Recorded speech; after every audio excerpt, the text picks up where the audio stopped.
Box to Box Media Network. Selamat datang di podcast pengembangan diri, eksklusif hanya di Spotify. Podcast ini akan bantu kamu untuk mengatasi kegalauan di usia muda, sukses di usia muda, dan yang pasti terus bertumbuh setiap harinya. Selamat mendengarkan. Hai, Sandras Bordes, dan pada podcast kali ini saya akan share tentang pelajaran menjadi pemimpin dari basket. Ya, jadi setelah saya main basket dari saya SMP lah ya, dari SMP kelas 1 sampai saya lulus SMA, itu saya jadi kapten basket. Itu saya mendapatkan pelajaran-pelajaran penting untuk bisa menjadi pemimpin.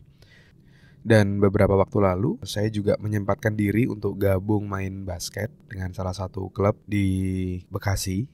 Dan ketika udah lama nggak main, ya mungkin sekitar 2 tahun sampai 3 tahun udah nggak main dalam sebuah tim 5 lawan 5. Terus ketika main lagi seperti itu, saya mendapatkan insight terkait kepemimpinan yang sangat relevan untuk digunakan kita di pekerjaan ataupun mungkin kita di organisasi.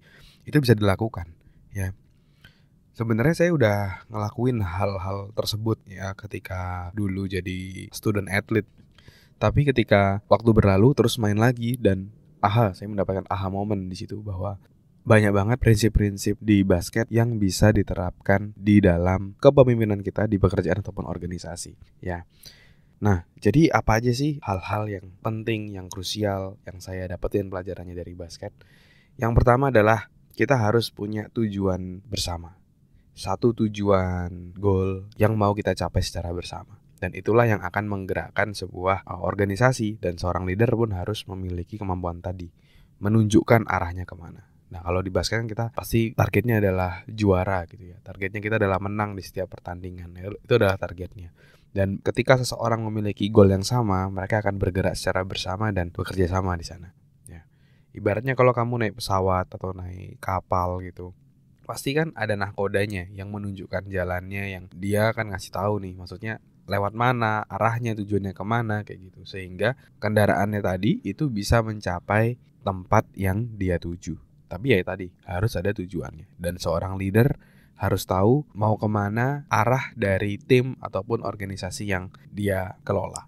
Ya, itu yang pertama. Yang kedua adalah kita harus memimpin dengan contoh. Ya, nah memimpin dengan contoh ini penting banget karena kalau kita dalam tanda kutip hanya menyuruh aja tapi kita tidak menunjukkan dengan contoh, akhirnya orang akan sangat sulit untuk mengikuti kita. Ibaratnya pasti kamu pernah mungkin ya kamu pernah ngeliat gitu ya cerita atau ada video singkat mungkin di TikTok atau Instagram Reels di mana ada seorang bapak yang meminta anaknya untuk rajin belajar, untuk belajar. Tapi di satu sisi dia lagi main game online gitu, lagi main games. Dan akan sangat sulit untuk meminta seorang anak untuk mengikuti yang kita mau kalau kita sendiri tidak memberikan dengan contoh.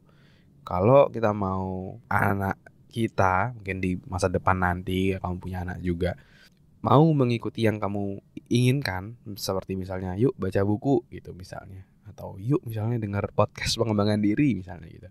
Nah, kamu harus ngasih contoh bahwa kamu itu juga senang belajar, kamu senang baca buku, senang dengar podcast. Nah, itu akan ditiru oleh anak tadi, karena anak adalah peniru yang baik. Nah, sama juga dalam kepemimpinan. Kalau kita mau diikuti, kalau kita mau mengajarkan tentang disiplin, berintegritas, dan lain-lainnya, nah itu kita perlu memberikan dengan contoh. Nggak cuma sekedar menyuruh-nyuruh, tapi harus dengan contoh. Ya, itu yang kedua. Nah, yang ketiga itu adalah kita harus bisa berkomunikasi dengan baik dan terbuka dan jelas arahannya seperti apa. Nah, ini saya pelajari waktu itu saya mendapatkan sebuah DVD perjalanan menuju menjadi juara dari San Antonio Spurs. Itu saya waktu itu dibeliin oleh kakak saya di Jogja. Terus pas saya lagi di Bontang saya dibeliin itu dan wah, saya happy banget nih. Saya jadi bisa belajar tentang perjalanan tim basket yang sukses. Dan juga karena di Bontang kan jarang gitu ya, kayak hiburan kayak misalnya contoh tadi beli DVD tim basket, beli apa itu sangat-sangat sulit gitu. Jadi kalau mendapatkan hal-hal hiburan seperti itu sangat-sangat powerful, sangat-sangat menyenangkan lah buat saya. Dan akhirnya saya langsung setel gitu ya DVD-nya. Terus saya nonton bagaimana perjalanan San Antonio Spurs di tahun 2006 kalau nggak salah ya, dia jadi juara. Dan di final itu dia lawan LeBron James di final. LeBron James masih sangat muda dan membawa timnya masuk final itu juga sangat luar biasa banget.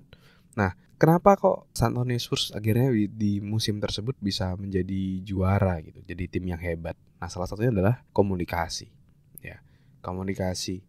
Dan pelatihnya namanya Greg Popovich, itu dia juga menekankan selalu tentang komunikasi. Ya, dia selalu bilang communicate gitu. Kayak misalnya lagi defense, misalnya kita lagi defense, banyak kesalahan tim basket tuh dia lebih diem-dieman aja, ya udah saya fokus sama diri saya. Tapi kalau di San Antonio Spurs dia harus ribut, harus ngomong gitu, communicate. Misalnya ada serangan di sebelah kanan, dia bisa harus teriak tuh, hati-hati kanan, hati-hati kiri, cek kiri, kayak gitu.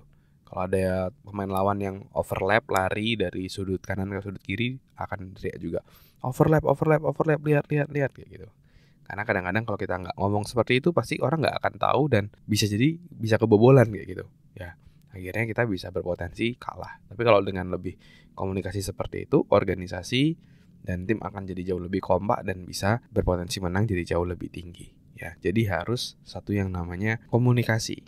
Ya, komunikasi. Jangan selalu berpikir bahwa orang pasti ngerti nih apa maksudku. Nah, orang tuh tidak semua bisa telepati, tidak semua bisa baca pikiran. Bisa dibilang nggak ada yang bisa baca pikiran gitu kan, kecuali mungkin skill-skill khusus. Tapi kalau kita di society, di masyarakat seperti ini ya, mostly orang nggak bisa baca pikiran kayak gitu. Kita harus ngomong baru dia bisa ngerti, baru dia bisa paham. Ya, jadi harus komunikasi. Dan satu tambahan lagi adalah kita harus menjelaskan role atau peran tim kita itu dengan jelas. Ya, kita bisa ngebagi nih. Oh, si A kamu perannya menjadi center, si B kamu peran jadi misalnya shooting guard, jadi power forward, jadi small forward kayak gitu misalnya. Nah, itu kita harus bisa mengkomunikasikan apa sih peran-perannya gitu. Dari pelatih dan sebagai kapten kita juga harus bisa melakukan hal tersebut. Dan ketika saya main basket lagi kan saya jadi playmaker tuh. Kayak kayak sebelumnya itu kan saya memang posisi 1, point guard atau playmaker. Itu yang biasanya yang paling pendek biasanya, dan yang bawa bola, yang ngatur strategi. Jadi ketika lagi menyerang itu biasa saya langsung sambil ngomong, "Oke, kita main pause." Terus kalau misalnya kita nyerang pakai 1-3-1, "Bro, kamu di sini, kamu di tengah, kamu di pojok, kamu di mana?" Kita sambil atur tuh sebagai playmaker. Dan itu hal yang penting agar kita bisa bekerja sama dengan baik. Tanpa adanya instruksi yang jelas seperti itu, perannya apa, mau main pakai pola apa, kita tidak mengkomunikasikan dengan jelas, itu bisa jadi bumerang buat kita. Jadi tim nggak bisa bekerja dengan optimal ya.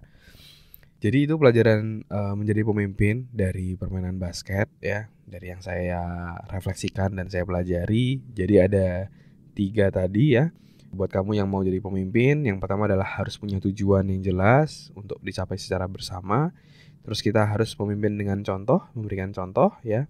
Dan kita harus selalu berkomunikasi. Dan komunikasinya harus jelas, instruksinya.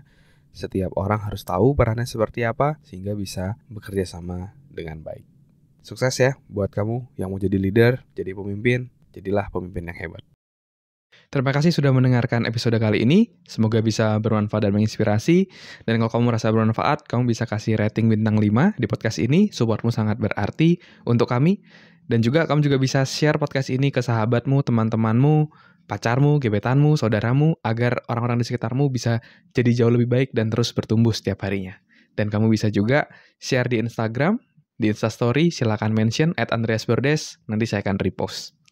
Dan buat kamu yang mau belajar bikin podcast, kamu bisa bikin podcastmu sendiri di anchor.fm. Buat kamu yang mau belajar cara detailnya, dari gimana menentukan tema podcast, gimana cara upload podcast di anchor.fm, sampai gimana agar kamu bisa konsisten bikin podcast, kamu silakan cek konten eksklusifnya, tutorial yang sudah saya buat, silakan klik link yang ada di deskripsi. Terima kasih semuanya.